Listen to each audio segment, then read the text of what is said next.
What's up, Kansas City? I'm your host, Glenn Bryan Frizzell. Today we are filming in historic 18th and Vine Jazz District, Kansas City at the Lincoln Building, home of Cascade Media Group. Today's special guest has been on the show once before. We like to give him a warm "What's up, Kansas City?" Welcome back. Please, ladies and gentlemen, let's welcome the mayor of Kansas City, Kansas, Mayor Mark Holland. Thank you. It's good to be here. Glad to have you here. Let's start off by talking about the U.S. Soccer Complex. Sure. Sporting Club CEO Rob Hyndman says that Kansas City is on its way to becoming the soccer capital of America. Helping this case are recently revealed plans to construct a $75 million plus 190-acre soccer village, national training and coaching development center that will serve as a home base for the U.S. Soccer Federation and its national team. Pending city approval, Mayor Holland, it will be located at the southeast corner of 98th Street and Parallel Parkway. The plan calls for 16 fields, includes a state-of-the-art indoor complex with a practice field, running courses. The proposal also calls for the pavilion to be attached to a 125-room extended stay hotel and surrounded by restaurants, retail shops, and several car dealerships. The economic benefit study estimates that the training complex will generate more than $48 million in new net tax revenues for Wyandotte County and Kansas City, Kansas over the initial 30 years after construction. Now, I've done a lot of talking. Let me hear you talk a little bit about the U.S. Soccer. How do you feel about the proposal for that, Mark?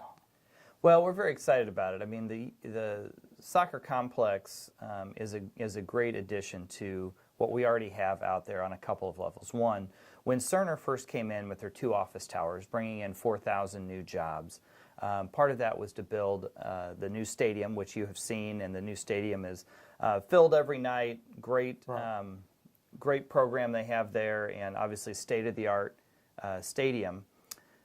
It's won, I think, 31 international awards for stadiums. It's state-of-the-art in so many ways. There were 2 other components to that original deal with Cerner. One was to have 3 urban soccer fields that kids could play on, and the other was a youth soccer complex where we could bring tournaments in. The idea of the tournament fields were to bring in more visitors to Village West to shop and to dine and to spend money at the Legends is another way to drive revenue from the sales tax. As a part of that deal, the 3 urban football or soccer fields that we had talked about, it became clear that probably a better idea was to do futsal courts, which are tennis court size soccer fields. They're actually played on a hard surface, and we've converted a number of dilapidated soccer or tennis courts into these soccer places for kids to play. Lower maintenance, lots of use, and instead of doing 3, we're doing 10. So we can spread them all over the community for a better impact. That only left the soccer fields as the last component of the original deal with Cerner and Sporting Kansas City. And those soccer fields, I believe, get a major upgrade with the U.S. Soccer Complex adjacent to them, because now not only do we have soccer fields for youth, we have a national training center attached to it. And it's even closer than the original soccer fields were proposed to be to the Legends. They're just on the other side of the interstate. So for us, in a lot of ways, this is an upgrade to the original contract, an opportunity to bring in more hotel stays with the soccer coaches and the referees and families coming in for that complex. Also, as we bring in more tournaments, youth tournaments, we're anticipating we'll have additional people coming out to visit our community. We already have the #1 tourist destination in the state of Kansas and in the region. And so adding this U.S. Soccer Complex to that allows the families to come out and take advantage of Schlitterbahn or Great Wolf Lodge or any of the shopping and all of the things we have to do out there. So I think it's a big win for us. National upgrade sounds like a great tourist attraction. Mayor Holland, is there any opposition to the plan, to the proposal?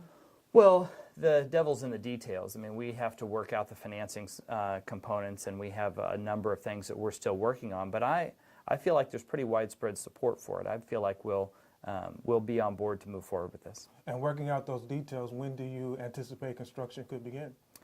That's actually an excellent question. I anticipate if we could, obviously winter's coming, so the sooner we could work those out, if we could work them out in the next 30 to 60 days, there might be some dirt work that could be done even this year.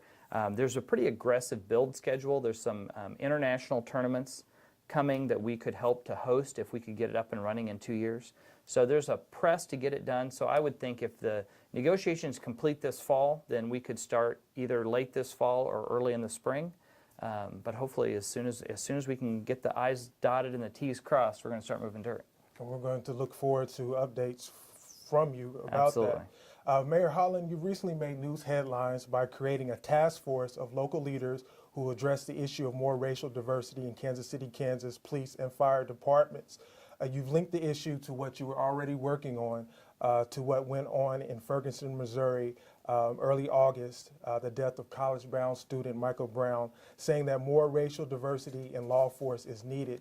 According to data provided by the Unified Government, blacks and Hispanics represent 55% of the population in Wyandotte County, but they only represent 23% of the police department and 13% of the fire department. Did I get those statistics right? Those are correct, yeah. Would you care to comment on where you are with this project and what you hope it would bring about in your community? Well, this is a very important initiative for me and I think for our whole community. Last fall in November, I was at a graduation for our fire department. We had great qualified individuals who were hired and graduated from our program. Of those 42 recruits, though, there's no African Americans. And in a community that's nearly 26% African American, to have no African Americans in that class is unacceptable to me and to a number of the other commissioners. There's also only one woman in the class. So I started asking questions. I spent some time talking with the staff, announced at Martin Luther King celebration in KCK, and again at my State of the Government address last February, that I'd be bringing in the Department of Justice to help evaluate what's going on in our departments. The Department of Justice has the expertise and the credibility nationwide. They've done this in a lot of different communities and helped a lot of communities reshape their departments. But really looking at these, this is an opportunity. The other thing I drilled down into in that entering class, while all of the people we hired were fully qualified, only 25% went to high school in Wyandotte County. You know, when Cerner came in and General Motors expands and all these big companies come with a lot of jobs to Wyandotte County, we incentivize all of them to hire locally, and the more local people you hire, the higher your incentives. If we're going to offer those incentives to other companies, we've got to lead by example. And when we have fire positions starting around $50,000 a year, that's half again the median household income in Wyandotte County. I would think our youth would be clamoring for these jobs. And having these career opportunities right here at home to raise up our own kids, I think if we hire local, we'll hire diversity. So I'm very proud of this initiative and very pleased about the momentum that it's taking. But ultimately, we have a lot of work to do. And you did mention General Motors. I'm aware that that is one of top 5 employers in the Kansas City, Kansas area. And we recognize that it is important to facilitate conversation on the executive level. Do you also feel, Mayor Holland, that it's important to facilitate conversation on the community level? Does your task force also encompass that? Yeah, that's a great question. So when we're talking about this conversation, this is going to be a community-wide conversation. So we're bringing in members of the faith community, members of the business community. I've asked every commissioner to appoint someone to this task force, and they can appoint themselves. So any commissioner that wants to be involved in this will have that opportunity. But really, we need to get the whole community together because we need the school districts at the table to talk about how we do raise up the next generation of public safety. And several of our schools already have public safety academies where they're working to help kids understand what a great career option this is. We're also working with our community college and Donnelly College, just trying to get all of the stakeholders to the table to help us craft a plan so that we can guarantee that our kids are getting these great jobs and that we're hiring local and that we have departments that represent the full diversity of our community. And I don't think there's anyone who looks at the statistics that we have and says we're there yet. We certainly have more work to do. The other piece that's important, and you mentioned this in your introductory comments, the connection with Ferguson.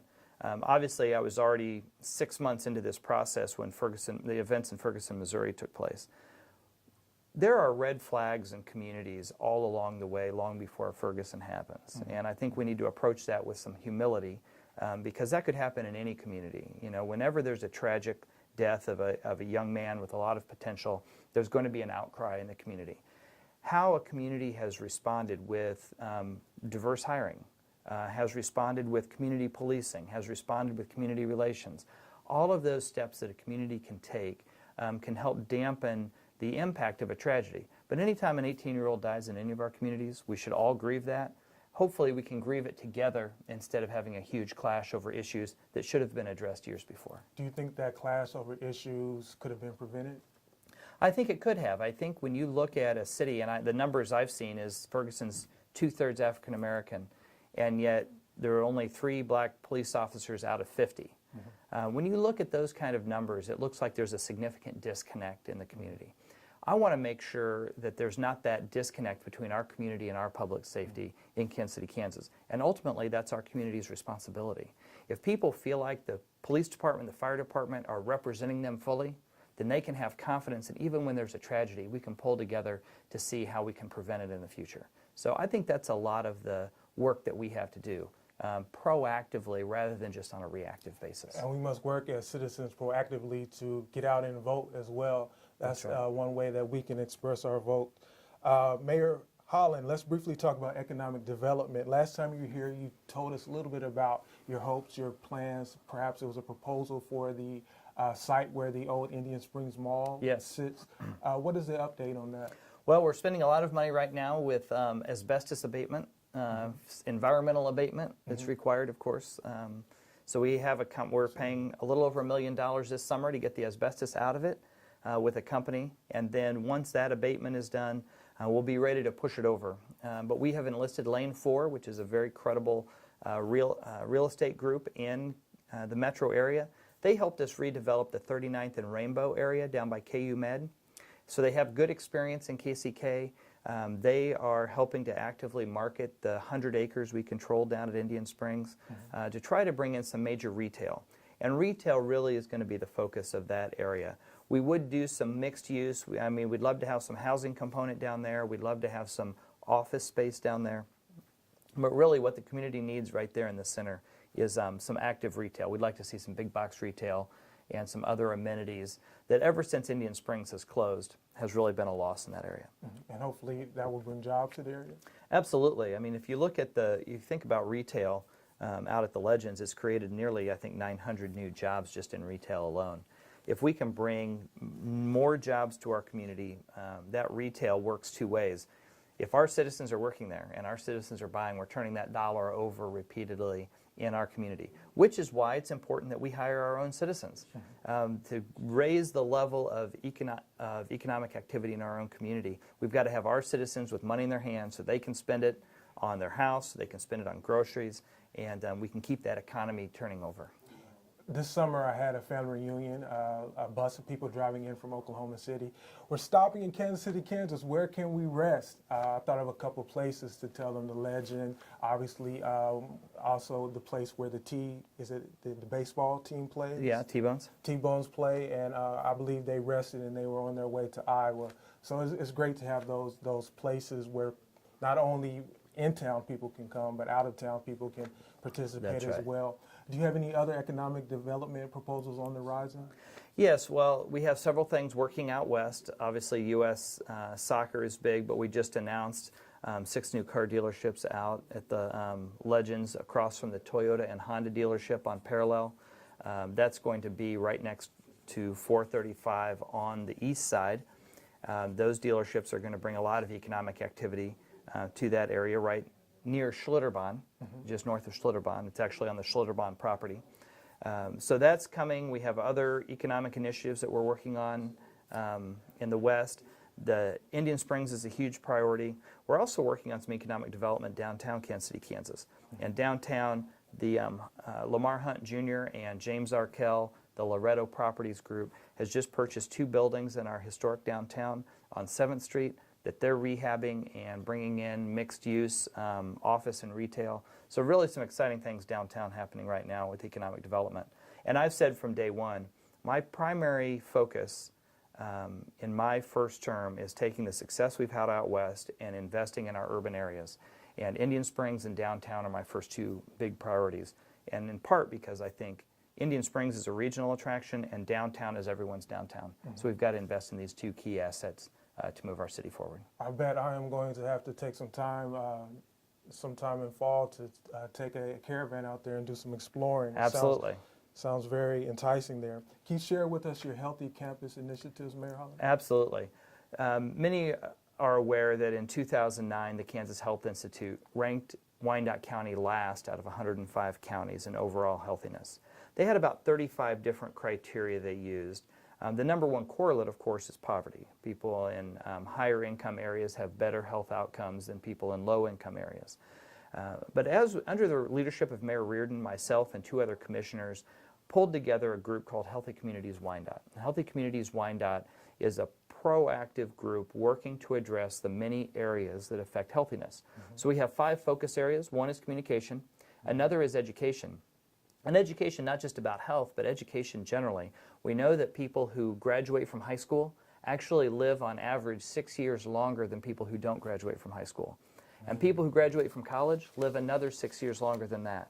That just healthy outcomes in terms of length of life and quality of life is increased by educational attainment. So education is big. Also, access to healthy food. We've built 6 new grocery stores in Kansas City, Kansas in the last 8 years. Those 6 grocery stores are filling in food deserts or providing access to healthy food. We actually did a study, and it turns out people in Wyandotte County do buy groceries. They just are not buying them in Kansas City, Kansas. They're driving to Missouri or to Johnson County to buy those. Having these options right here in Kansas City, Kansas is critical. And so if you look across our community, the access to healthy food is big. We also are working on farmers markets, community gardens. There's a lot of different initiatives for access to healthy food. So communication, education, access to healthy food, access to healthy infrastructure, having sidewalks to walk on, having trails to walk on, having a safe environment where people feel confident getting out and making healthy choices, and also community centers. All that healthy infrastructure is important. And finally, access to health care. Wyandotte County has 5% of the state's population, but 10% of the state's uninsured. And the Affordable Care Act has the ability to cut that number in half, and the expansion of Medicaid in Kansas would cut that number in half again.